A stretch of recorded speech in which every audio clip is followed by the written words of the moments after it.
وهي سخنه كده على طول.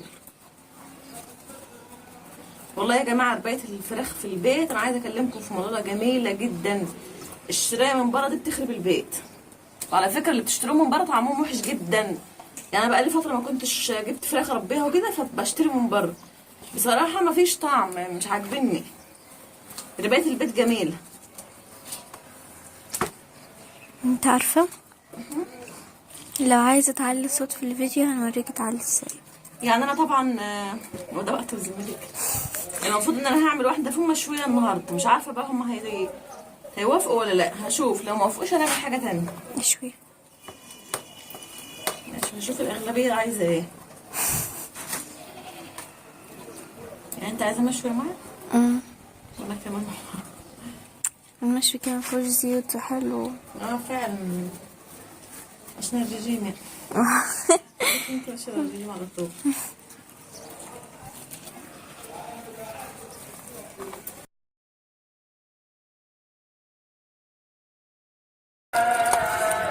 كده نضفتهم يا جماعه، شربتهم على الطباخه جوه اهو، بس طلعت بره عشان الميه اللي اعمل فيها احطها بره على طول في الشارع. والريش حبيت زي ما شايفين اهو ما شاء الله ما اخدوش 5 دقايق. نشطفهم بس شطفه كويسه كده في الميه، بعد كده بقى نفتحهم مع بعض.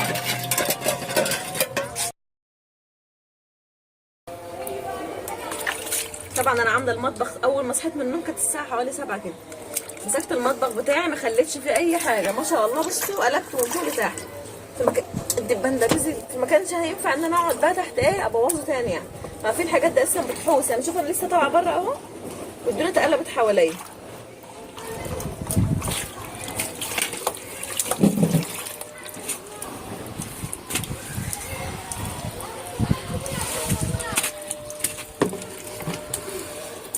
بصوا الميه هتنزل على الهدوء. انا واثقه. انا كمان. هل عندك شك سيدتي؟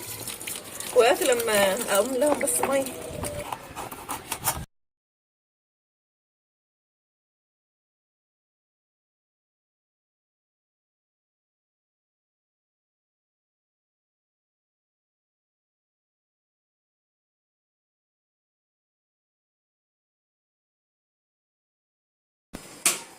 وكده زي ما انتم شايفين غسلتهم ظبطتهم الغسله التمام. اعمل بقى بصوا كل ما تنقعد الفراخ في الميه اكتر، وفي خل وفي دقيق وفي ليمون، كل ما تكون ريحتهم حلوه ما يكونش ريحتهم زفره خالص ويطلعوا معاك حلوين. شويه ملح اهو، حط ليمونتين، عايزه تحط برتقال بدل الليمون حط لو عندك برتقال. خليش ريحه الزفاره خالص برضه.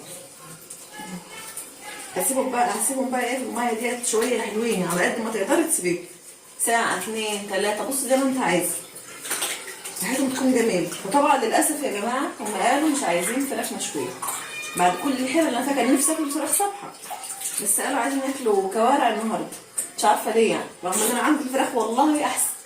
الكوارع دي بصراحه تقيله على قلبي. فيلا بقى عشان نكمل الروتين بتاعنا بالكوارع، تعالوا معايا. اول حاجه بقى جبت الحله بتاعتي احطها على النار وغسلت الكوارع بتاعتي، بعد طبعا تنظيف الراجل عدت عليها تاني عشان انتوا عارفين بتكون مش قوي يعني. الكوارع اللي تجيبيها اللي عايز تاكل الكوارع الصح تجيبي الكوارع الكبيره، ما تجيبيش اللي هم الرفيعين دول بيكونوا مش حلوين، بيقولوا عليهم مش عارفه لهم مثلا اسم غريب كده. فالكوارع الكبيره دي اللي هي ما شاء الله السمينه دي بتكون حلوه. هشوحها على النار شويه، مش هو لا شويه ميه وارمي الميه دي، لان الميه دي بتكون فيها كل الزفاره بتاعت الكوارع.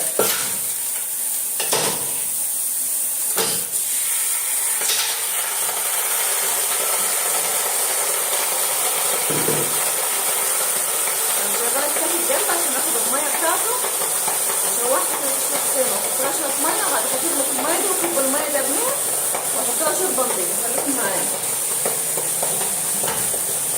اقلبها كام تقليبه كده. بعد ما شوحتها شويه كده من غير ميه اهي، احط لها شويه ميه كده فيها. طبعا الميه دي مغليه عشان ننجز في الوقت على طول.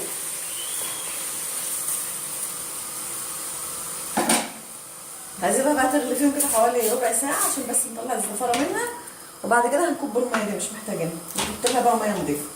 هعمل الكاتل تاني برضه عشان اغلي لها ميه للشرب وميه نضيفه. بعد ما غليتها بقى حوالي 5 دقايق كده هطلعها عشان اجيب لها شوربه ميه نضيفه للشرب وميه مغليه برضه من الكاتل.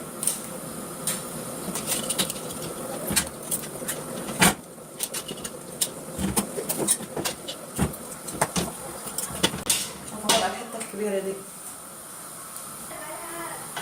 بصوا بقى الشوربه دي عامله ازاي، يعني الشوربه اصلا خلاص دي بقى خلاص هرميها، شكلها اصلا وحش. هحطها بقى هنا تاني واجيب لها بقى ميه نضيفه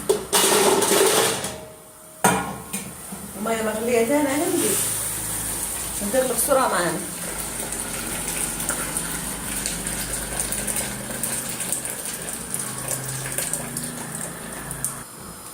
دلوقتي بقى يا جماعه نحط لها بصله، مش هنحط الملح دلوقتي، بلاش الملح، ملح الاخر خالص لما تستوي معانا. ورق لورا وحبهان وفلفل اسود. نحط لها شويه طماطم، دي طماطم معصوره من الصفين.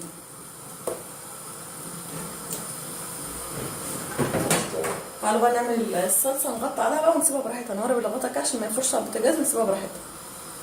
تعالوا بقى نعمل الصلصه بتاعت الكوارع بتاعتنا. نحط شويه من الزيت كده في الحله بتاعتنا وفي الطاسه. انا معايا توم مفروم اهو،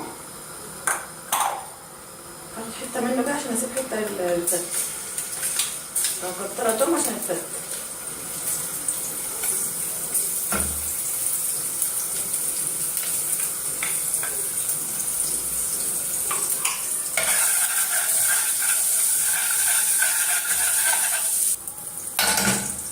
بعد الثوم بتاعنا اصفر هنزل بالطماطم الصفريه. الطماطم مضروبه في الخلاط ومصفيه، اهم حاجه تصفيها. نجيب التوابل، هنحط لها معلقه ملح وتوم بودره وبصل بودره وكمون وفلفل اسود وبابريكا وملح. فالتوم البودره والبصل البودره بيخلوا طعم الحاجه حلو، والبابريكا بتدي للطماطم حلو، بتديها طعم حلو.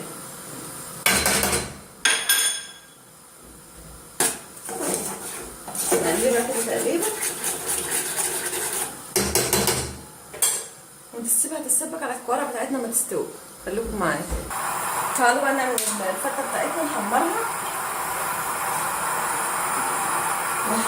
النهارده. كل مره كنت بعملها معاكم في الفرن عادي، ممكن تحطها في الفرن على شويه زيت كده تقلبها ولا سمنه، وتفضلي كل شويه تقلبها تحت الشوايه. دلوقتي هعملها على البوتاجاز، حط شويه زيت اهو.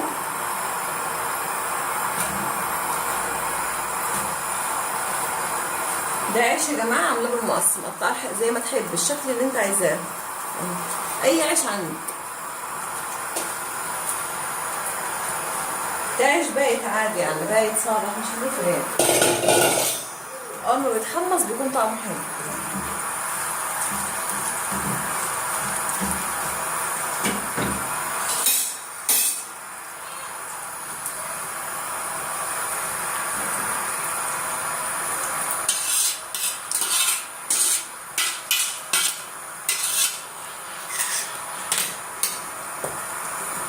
كل شويه تزودها ميه عشان بتحتاج ميه.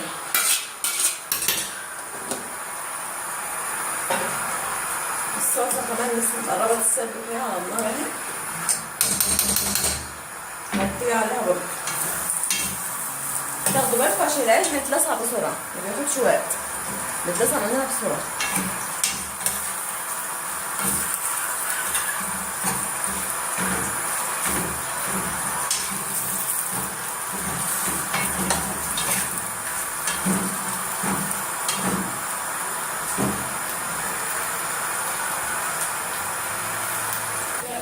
تعالى نعمل الدقه بتاعت اللي اسمها الفته بتاعتنا. بسم الله. ده خل اهو، نص كوبايه من الخل كده.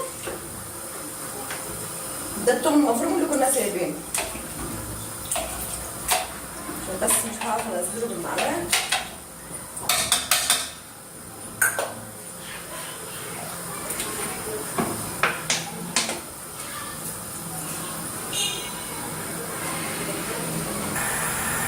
هنا حطيت التوم على الخل اهو. هنزل عليهم بقى بالتوابل بتاعت شويه ملح، شويه توم بودره، شويه كمون، شويه فلفل اسود. دي بقى ايه الدقه بتاعت الفته بتاعتنا. هنقلبهم كده كويس.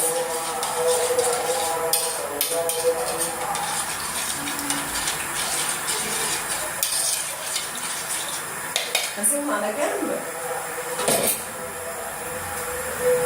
مش هنزل بالدقه دي يا جماعه على الفته غير قبل الغدا على طول، عشان ما تكترش مني. يعني قبل الاكل على طول نحط الدقه على الفته، هنسخنها دقه كده وننزل بيها. بس انا بخلص كل حاجه عشان كل حاجه تكون جاهزه جنبي، تكون جاهزه على الاكل، على التحضير بس.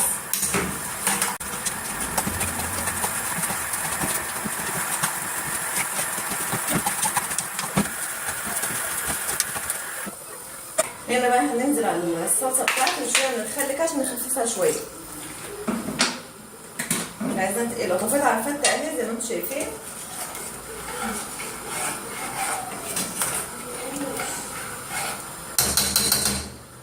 الصلصه خلاص جاهزه والفته طفيت عليها والكوارع لسه على النار. تعالوا بقى نعمل الرز مع بعض. تعالوا بقى نعمل الرز بتاعنا عشان احنا هنفرفر كده حلو. غسلت الرز بتاعي اهو. هنا حطيت شويه معلقه زبده على معلقه على شويه زيت عشان يطلع معانا مفرفر كده تحت الفته. هنقلبه شويه على النار الاول.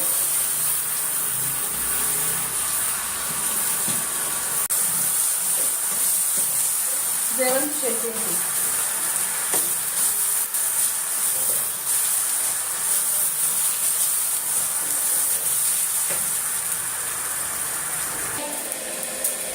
بصوا يا جماعه، انا قلبت الرز شويه على النار اهو زي ما انتم شايفين. بفرفره كده بس مش بحمره اهو، بنشفه خالص عشان يطلع مفرفر معايا. هنجيب بقى شويه ملح والرز العادي بتاعنا انتوا بتحطوه على حسب ما تحطوا.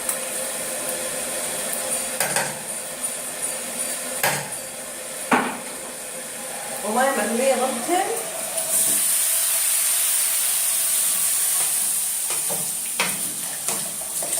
وقلب الملح بتاعي كده في الرز.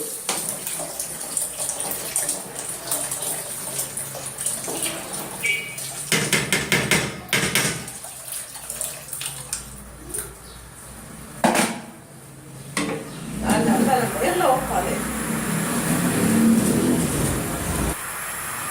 كده بقى. الرز بتاعي اول ما يغلي واتاكد ان هو بيغلي كويس كده كله في بعضه، هوطي عليه خالص نار شمعة الرز العادي.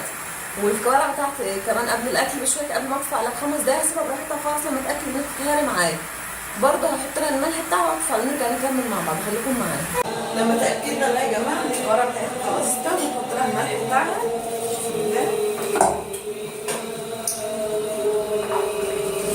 الحب طبعا على حسب الملح بتاعك برضه بتحطوه.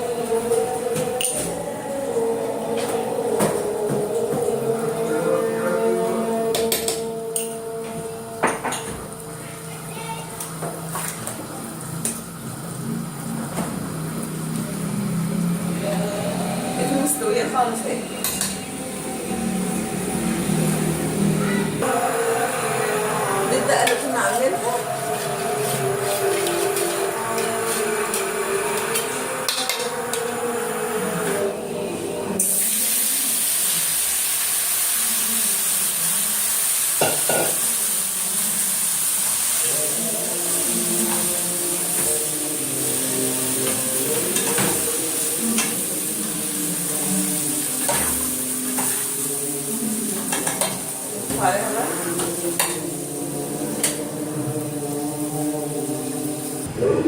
تعالوا نخبز بقى.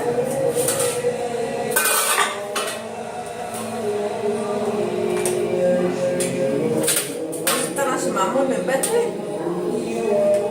اول حاجه بنحطها الرز،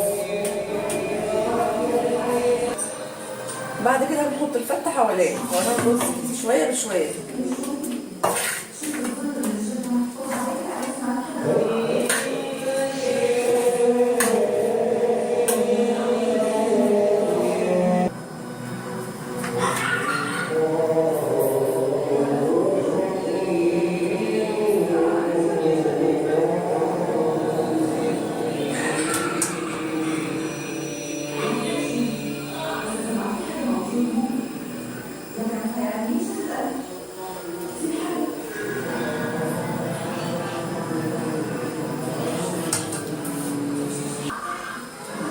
وكده يا جماعه زي ما انتم شايفين، انا ما رضيتش اعمل طبق كبير اكتر من كده املاه عشان الفته ما تعجنش والرز يعجن تحتها.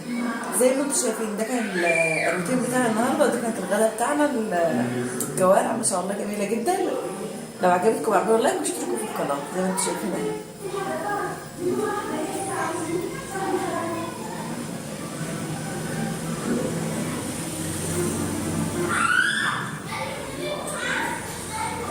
والسلام عليكم ورحمه الله وبركاته.